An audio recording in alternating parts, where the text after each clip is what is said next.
My name is Daniel Harper, and I've always believed in the quiet strength of routine. For 12 years, my life with Emily revolved around simple pleasures. Coffee brewed at dawn, her laughter filling our modest home, and the way she'd hum while tending her garden. She was my anchor, petite, with hazel eyes that caught the light like stained glass, and a voice that could soothe any storm in my head. We weren't perfect, but we were steady. I worked as a logistics manager, crunching numbers and directing shipments, while she taught art at the community college. Our days blended into a comfortable rhythm, or so I thought. It started with the pottery. Emily had always loved shaping clay, her hands coaxing life from the earth. Last spring, she joined a new studio downtown, a place called Fired Earth. She'd come home glowing, her cheeks flushed, talking about glaze techniques and wheel throwing. I was happy for her, proud, even. She'd found something to pour herself into, and I'd never been the jealous type. But then the late nights crept in. Fired Earth has open studio hours, she'd say, brushing a strand of hair behind her ear. I lose track of time. I'd nod, sipping my beer, trusting her implicitly. The first crack appeared in August. I'd come home early from a canceled meeting and found her car gone. No note, no text.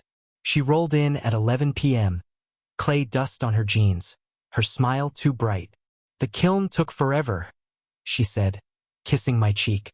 I smelled something sharp, not clay, but citrus, like someone else's cologne.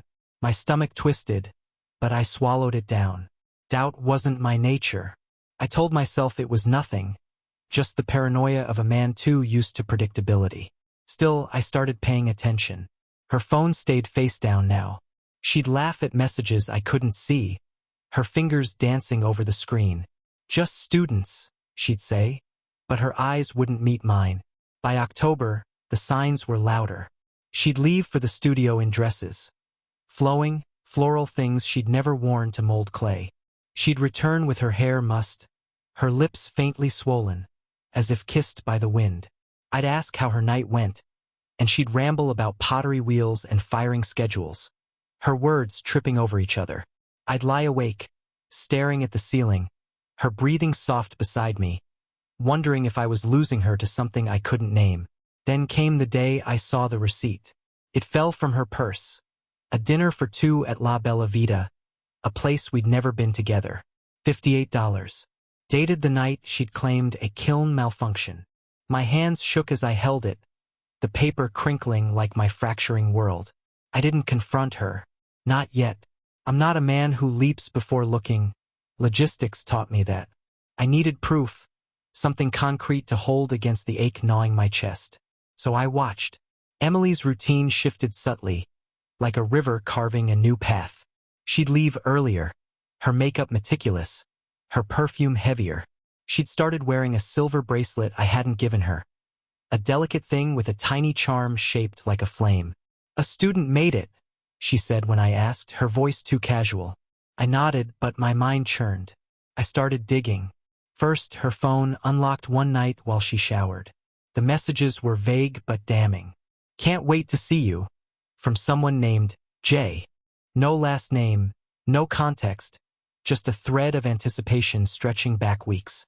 "Meet me at the studio," another said. My throat tightened, but I scrolled on. Photos followed, her hands on a pottery wheel, but not alone. A man's arm, tanned and muscled, rested beside hers, a silver ring glinting on his finger. I recognized that ring. I'd seen it before on a man I'd met once, briefly, at her college's art exhibition last year. Jacob Reese, a sculptor with a crooked grin and eyes that lingered too long. I drove to Fired Earth the next night. Parked across the street, I watched her car pull in. She stepped out, her dress catching the streetlight, and disappeared inside. Minutes later, a motorcycle roared up, black, sleek, obnoxious. Jacob. He strode in, helmet under his arm, and the door shut behind him. I waited, my knuckles white on the steering wheel. 2 hours later, they emerged. She laughed, her head tipping back, and he pulled her close. Not a hug, but something possessive, his hands sliding low on her waist. They didn't see me. I didn't breathe. The betrayal wasn't just the touch. It was the intimacy, the ease between them, like they'd built a world I'd never been invited into. Pottery wasn't her passion anymore. It was their cover. I drove home, the receipt burning a hole in my pocket, and sat in the dark. Emily came back at midnight, humming, her bracelet jingling. "Good night at the studio?" I asked, my voice steady. "The best," she said, kissing my forehead. I tasted citrus on her breath. That night I didn't sleep. I planned. I'm a patient man. That's what made me good at my job. Mapping routes, anticipating delays, solving problems before they erupted. Now, I turned that patience on Emily and Jacob. I needed to understand the depth of it, to measure the wound before I stitched it shut. I followed them for weeks, a shadow in my own life. Fired Earth became their sanctuary, Tuesday and Thursday nights, always the same. She'd leave our house with a smile, and I'd trail her, parking just out of sight. They'd work clay together, their hands brushing, their laughter spilling through the cracked windows. Then they'd slip out back, to his bike, and ride off. I followed once, to a loft downtown, its lights dimming as they vanished inside. I hacked her email next. A dummy account, a phishing link. She clicked it, oblivious. The messages poured in.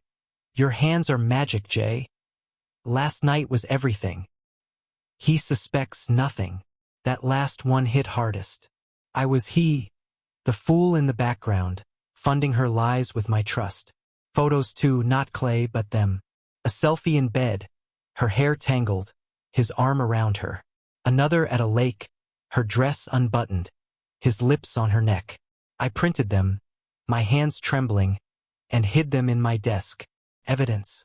Ammunition. Jacob was a sculptor, yes, but also a predator. I researched him, public records, social media, ex-posts. Divorced twice, a reputation for charming students. He'd bragged online about his muse, a woman with eyes like autumn. Emily. I found his address, his schedule, his weaknesses. He drank too much, rode that bike too fast, and lived alone. Emily, though, she was my riddle. How long had she planned this? Had she ever loved me? Or was I just the safe harbor she docked in until a stormier sea called? I tested her. "Let's take a weekend away," I said one night, stirring soup she hadn't touched. "Just us." Her eyes flickered. "I've got a big project due," she lied, her spoon clinking. I smiled, nodded, and let it drop. The next night, she was at the studio. I sat in our kitchen, the house silent, and felt the first ember of rage. Not wild, not reckless, just cold, precise, like a blade being sharpened. I wouldn't scream or beg. I'd build something better, a reckoning. By November, I knew their rhythm as well as my own heartbeat. Tuesdays and Thursdays at Fired Earth, Fridays at his loft, Sundays at the lake if the weather held. I mapped it like a shipment route, every stop a pin in my plan. I didn't want tears or confessions. I wanted them to feel what I felt, magnified. Emily's betrayal wasn't just about Jacob. It was the mockery of it, the way she'd come home and curl against me, her lies warm on my skin. I'd been her foundation, and she'd turned me into a stepping stone. I started small. Jacob's bike, a Kawasaki Ninja, his pride. I'd seen him polish it, heard him rev it like a king claiming his throne. One night, while they laughed inside the studio, I slipped into the lot. A utility knife, a slow puncture in the rear tire. Not enough to crash, just enough to strand him later. He'd cursed the world, not me. Next, his mailbox. Unsigned letters, typed, vague but unsettling. "I see you. She's not yours." He'd posted on X about weird vibes, paranoia creeping in. Good. Emily's turn came slower. I swapped her clay at home, her private stash, for a batch laced with a slow-drying compound. Her pots cracked in the kiln, her art crumbling. She'd frown, puzzled, blaming the studio's equipment. I'd listen to her vent, my face sympathetic, my heart stone. I hacked her phone again, rerouting Jacob's texts to a burner I controlled. "Meet me earlier," I'd send as him. She'd show up, confused, waiting alone. He'd miss her, thinking she'd flaked. Tiny fractures widening their trust. I watched them unravel. One night I tailed them to the loft. She stormed out, her voice sharp. "You can't keep doing this." He followed, slurring, "You're overreacting." The bike wouldn't start, my handiwork. She walked home, 3 miles in the cold, while he kicked the tire, stranded. I drove past, unseen, a ghost in their chaos. At home, she cried in the shower, thinking I was asleep. I wasn't. I was plotting. Thanksgiving loomed, and I decided it was time to escalate. Emily wanted normalcy, a facade for her guilt. "Let's host," she said, chopping carrots, her bracelet glinting. "Family, friends, keep it simple." I agreed, but my mind raced. Jacob wouldn't be invited, but he'd be there, in the cracks of her performance. I'd make sure of it. I spent days preparing, not the turkey, but the stage. I'd gathered enough now. Photos, texts, receipts, a timeline of their tryst. I didn't want a scene yet. I wanted her to sweat. The day came, our house buzzing with cousins and neighbors. Emily played the perfect wife, her laughter bright, her hand brushing mine. I smiled back, mechanical, my eyes on her bracelet. Mid-meal, I excused myself, slipped upstairs, and planted the first seed. A photo, her and Jacob at the lake, tucked into her nightstand, half hidden. She'd find it later, panic, wonder how it got there. Downstairs, I toasted her, my voice warm. "To my muse, who keeps me grounded." Her smile faltered, just for a second. That night, she found it. I heard the drawer creak, her gasp, the silence that followed. She didn't ask me. She couldn't. Instead, she texted Jacob from the bathroom. "We need to talk. Now." I'd already intercepted it, replying as him. "Not tonight. Busy." She paced, restless, while I pretended to sleep. The next day, she was jumpy, her eyes darting to me, searching for cracks in my calm. I gave her none. I hit Jacob harder. His studio key, stolen from his bag during a chance meeting at a coffee shop, let me in after hours. I rearranged his tools, swapped his clay with a brittle mix, left a single note. "She knows." He'd find it, spiral, blame her. Their world was shrinking, and I was the architect. Emily came home that night, pale, muttering about studio drama. I nodded, poured her wine, and watched her drink. The revenge wasn't done. It was just beginning. December arrived, brittle and cold, mirroring the frost growing inside me. Emily's nerves were fraying. She'd stopped humming, her hands trembling when she poured coffee. The photo in her nightstand had vanished, but I knew she'd seen it. She'd started locking her phone, glancing at me like I was a stranger. Jacob, too, was cracking. His ex-posts grew erratic. "Someone's messing with me. Not cool." I smiled at my desk, scrolling through his paranoia. The game was mine now, and I played it with precision. I turned to their sanctuary next, Fired Earth. The studio was a hub for artists, but it was their haven, a place where clay masked their lies. I'd gotten a key. Jacob's wasn't the only one I could lift. One night, while they were at his loft, I slipped in. The air smelled of earth and glaze, their half-finished pieces lining the shelves. I found her wheel, her tools, his hulking sculptures. With gloved hands, I tampered. Her clay got a dose of sugar syrup, invisible until it fired, when it'd melt and ruin everything. His tools I dulled, his molds I misaligned. Subtle sabotage, enough to frustrate, not enough to suspect. The fallout came fast. Emily stormed home the next night, her coat dusted with failed glaze. "Everything's breaking," she snapped, slamming her bag down. "The kiln's cursed or something." I stirred the stew I'd made, my voice calm. "Maybe it's a sign," I said, watching her flinch. She didn't eat, just sat there, picking at her nails. Jacob's turn came later. I saw it online. "Lost a commission. Clay's trash. What's happening?" he tweeted. I sipped my beer, imagining his fists clenched, his ego bruised. They'd blame fate, not me. Not yet. I upped the stakes. Emily's bracelet, that flame charm, became my next move. She wore it daily, a tether to him. I waited until she showered, then pried the charm loose with pliers, replacing it with a cheap knockoff I'd crafted. The real one I mailed to Jacob, no note, just the tiny silver flame in a plain envelope. Let him wonder. Let her notice. She did, 2 days later, staring at her wrist, confused. "It's different," she muttered. I shrugged. "Looks the same to me." Her eyes narrowed, but she said nothing. The seed was planted. Christmas loomed, and Emily clung to tradition like a lifeline. "Let's decorate," she said, her voice brittle. I agreed, hauling the tree in, watching her hang ornaments with shaky hands. She was unraveling. Texts to Jacob unanswered, her pottery failing, her bracelet a quiet mystery. I'd intercepted more messages, sowing discord. "I need space," I'd sent as him. "You're too clingy," she'd replied, desperate. "What's wrong? Talk to me."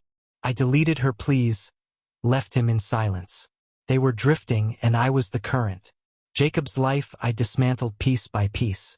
His bike, already a thorn, got another tweak. I loosened the chain while he drank at a bar, tailed there after a studio night. He'd ride, it'd snap, he'd walk.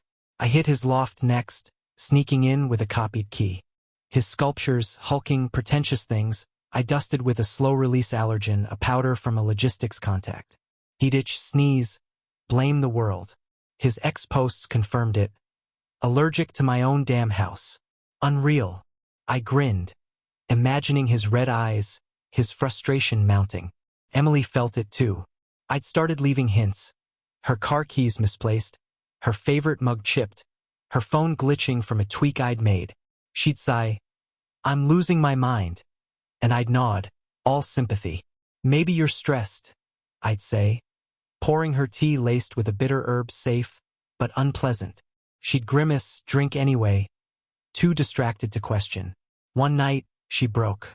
"I need to get away," she said, packing a bag. "Studio's a mess, work's a mess, everything." I watched her go, knowing she'd run to him. Perfect. I followed. They met at the lake, their old spot, her car parked beside his crippled bike. She yelled. He paced, their voices carrying over the water. "You're shutting me out," she cried. "You're paranoid," he shot back. I crouched in the trees, recording. Their fracture was my fuel. She drove off, tears streaming, and he kicked the bike, stranded again. I waited, then struck. His phone, left on the seat. I swapped it with a dead duplicate. No calls, no lifeline. He'd limp home, alone. New Year's Eve, and Emily came home defeated. "I'm sorry," she said, her voice small. "I've been distant." I hugged her, my arms wooden, my mind racing. She didn't confess. Didn't need to. I saw it in her hollow eyes, the weight of their crumbling affair. Jacob's silence, his ruined art, his broken bike. She thought he'd abandoned her. He thought she'd betrayed him. I'd woven their chaos, and now I'd tighten the threads. I hit the studio again. This time I went big. Their shared shelf. Pots and figures they'd made together. I smashed one, left the rest teetering. I scrawled a note in her handwriting, pulled from an old card. "I'm done." Left it for him.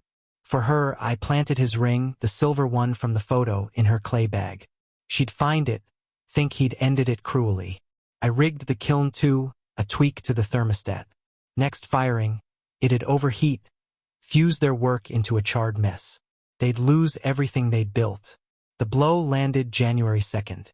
Emily came home sobbing, clay dust on her hands. "It's gone," she whispered. "All of it melted. And this." She held up the ring, trembling. "He left it. He's done." I held her, my pulse steady, my voice soft. "Maybe it's for the best." She nodded, broken, while I pictured Jacob finding the note, the shattered pot, his rage boiling. He'd tweeted that night, "Someone's out to ruin me. I'll find you." I laughed, low and quiet, in the dark. I wasn't done. Emily's art show was next, her college's annual exhibit. She'd entered a piece, a fragile vase, before the kiln disaster. I kept a duplicate, pristine, from her home stash. I entered it under Jacob's name, forged his signature from an old email. The show was public, judged, a spotlight. She'd see his work, perfect while hers lay in ruins, and burn with jealousy. He'd see it too, confused, exposed as a fraud. Their worlds would collide, and I'd watch from the crowd. The art show was January 15th, a crisp night buzzing with chatter. Emily dressed carefully, her face pale but determined. "I need this," she said, adjusting her scarf. "A fresh start." I nodded, drove her there, my hands steady on the wheel. The gallery glowed, packed with students, professors, locals. Her vase, his vase, sat on a pedestal labeled Jacob Riis. She saw it first, froze, her breath catching. "That's mine," she whispered, then louder. "That's mine." Heads turned. I stepped back, blending into the crowd. Jacob arrived late, disheveled, his eyes bloodshot from allergies or booze. He saw the vase, the label, and laughed. A harsh, confused bark. "What the hell?" he said, loud enough to draw eyes. Emily spun, their gazes locking. "You stole it," she hissed. "You entered it?" he shot back. The room hushed, tension crackling. She lunged, knocking the vase. The shattered porcelain shards scattering like her trust. "You ruined me," she screamed. He grabbed her arm, she yanked free, and security stepped in. I watched silent as they unraveled. Whispers spread, plagiarism, sabotage, a lover's spat gone public. Emily fled, tears streaking her face, while Jacob shouted after her, "I didn't do this." He didn't know I had. The college dean approached him, stern, demanding answers. His career teetered, hers too. I slipped out, drove home alone, and waited. She stumbled in at midnight, mascara smudged, her voice raw. "He took everything," she said, collapsing. I handed her water, my face blank. "You'll get through it," I lied. The next day I struck again. Jacob's loft, I'd kept the key. I left a gift, a box of her things, earrings, a scarf, a sketchbook, items she'd left at home, now planted there. A note in her scrawl, "You're nothing without me." His neighbors would see, gossip, assume she'd trashed him. He'd find it, spiral further. Emily, meanwhile, got a package. His ring, a photo of them, and a typed line.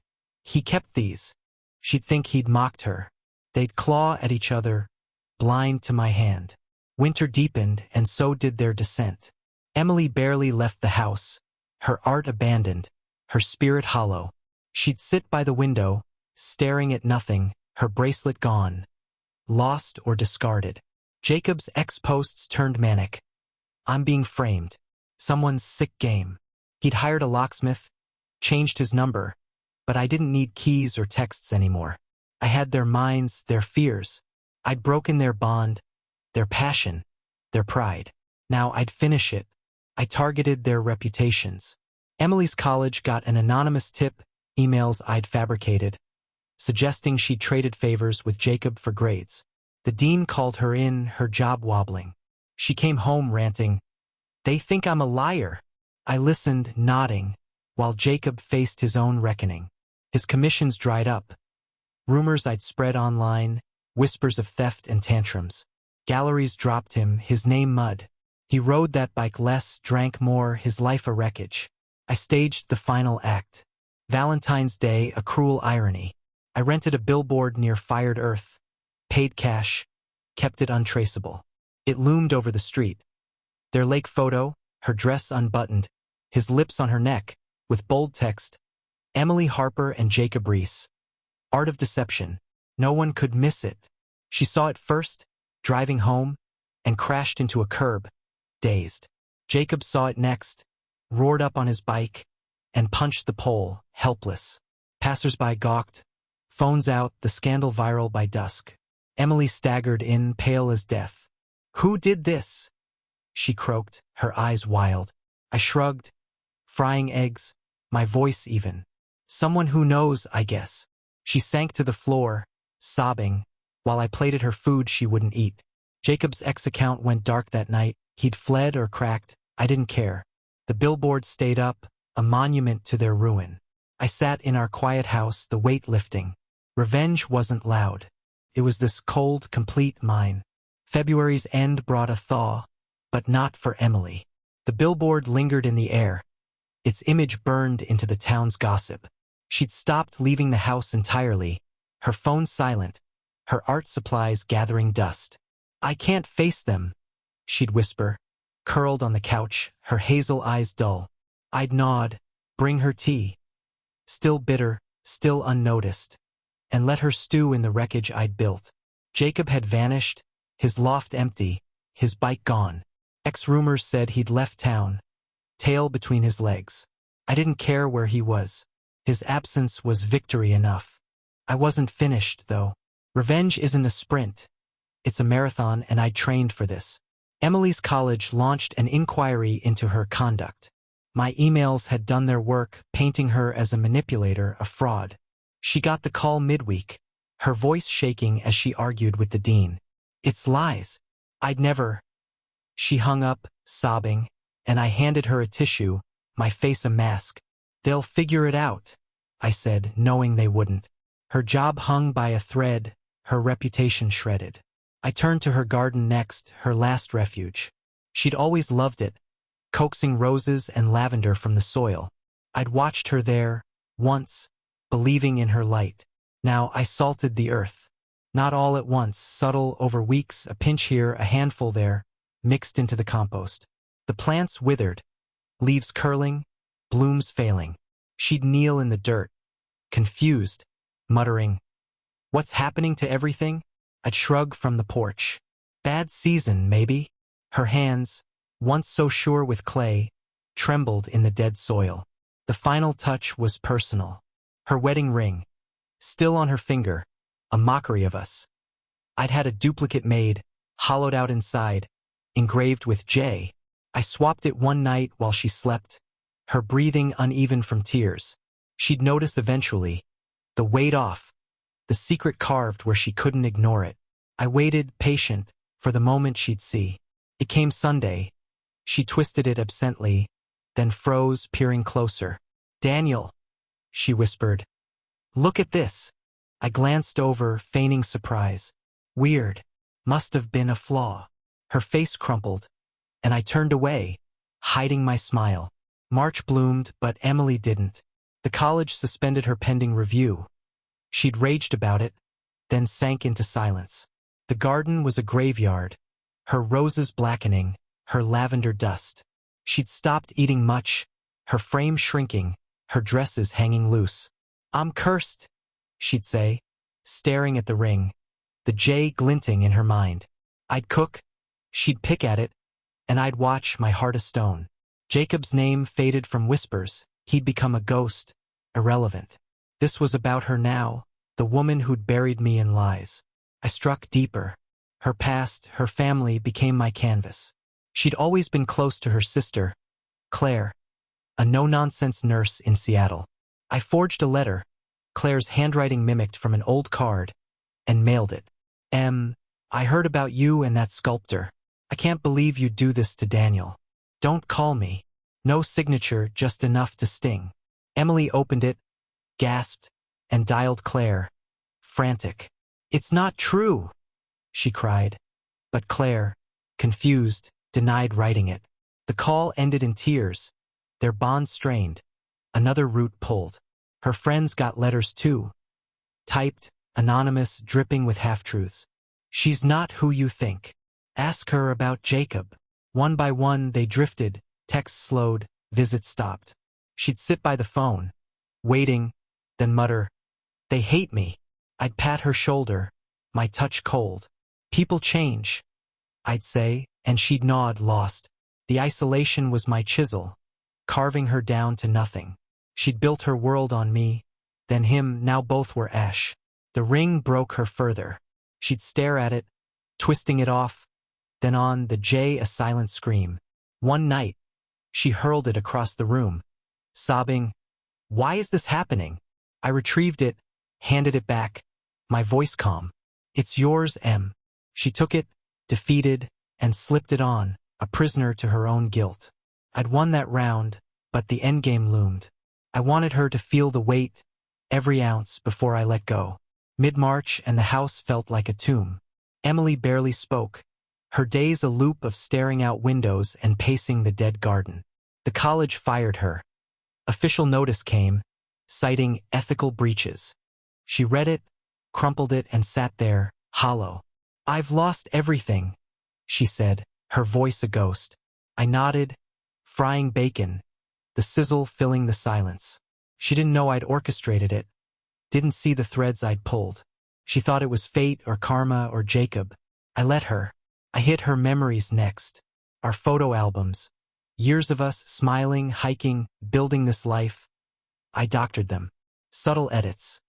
Jacob's face spliced into old shots, her hand on his arm instead of mine. I left them out, accidentally, on the coffee table. She found them, flipped through, and froze. "This isn't right," she whispered, tracing a picture from our 5th anniversary, now with him. "Am I crazy?" I shrugged, flipping the TV on. "Maybe it's always been there."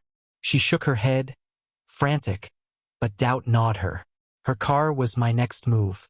She'd loved that old sedan, a gift from me years back. I drained the battery, tweaked the alternator, small failures, constant headaches. She'd turn the key, get nothing, and call me voice breaking. "It's dead again." I tow it, fix it, let it fail again. "Maybe it's time for a new one," I'd say, and she'd sigh, defeated. It wasn't about the car. It was her freedom, slipping away, piece by piece. The cruelest blow came Friday. Her mother's locket, a heirloom she cherished. I took it from her jewelry box, melted it down, and left a warped lump in its place. She found it, screamed, "What happened to it?" I looked over, puzzled. "Maybe you dropped it?" She clutched the ruin, sobbing. It's all I had left of her. I watched, unmoved, as she mourned another anchor lost. The revenge was complete now. She had nothing, no one, not even her past. The Ides of March, fitting, poetic. Today's the 15th, and Emily's a shell.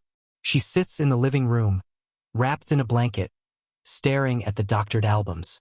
"I don't know what's real," she mumbles, her voice cracked. I brew coffee, the routine a farce now, and set a mug by her. She doesn't touch it. The garden's a wasteland. Her job gone. Her sister distant. Her friends vanished. The ring sits on the table, Jay mocking her. She's mine to finish, and I will.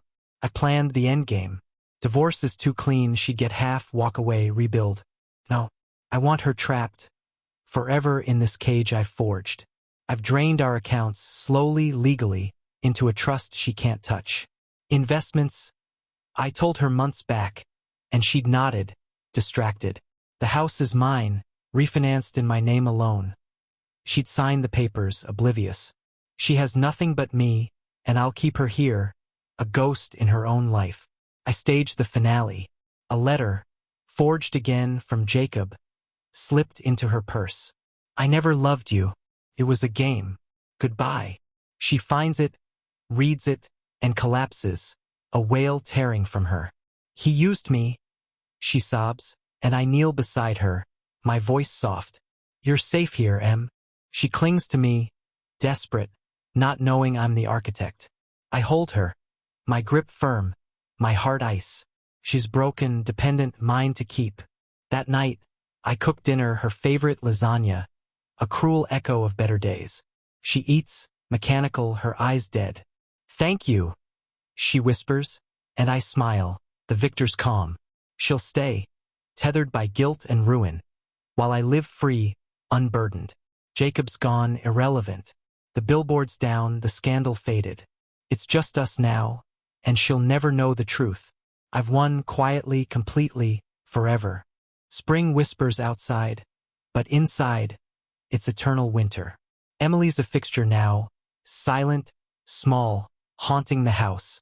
She tends the dead garden sometimes, poking at the salted soil, hoping for life that won't come. "Maybe next year," she says, her voice thin. I nod, flipping through logistics reports, my life unchanged. She wears the ring again, the hollow one, twisting it like a penance. The J is her scar, my signature. I've secured it all. The trust's locked, the house mine, her name erased from anything that matters. She tried calling Claire again, left a voicemail, got silence. Her friends don't answer. The college blacklisted her, no art, no future. She's a shadow, clinging to me because I'm all she has. You're good to me, Daniel, she said yesterday, her eyes wet. I smiled, handed her tea, bitter still, and said, always. She drank, trusting, blind. Jacob's a footnote.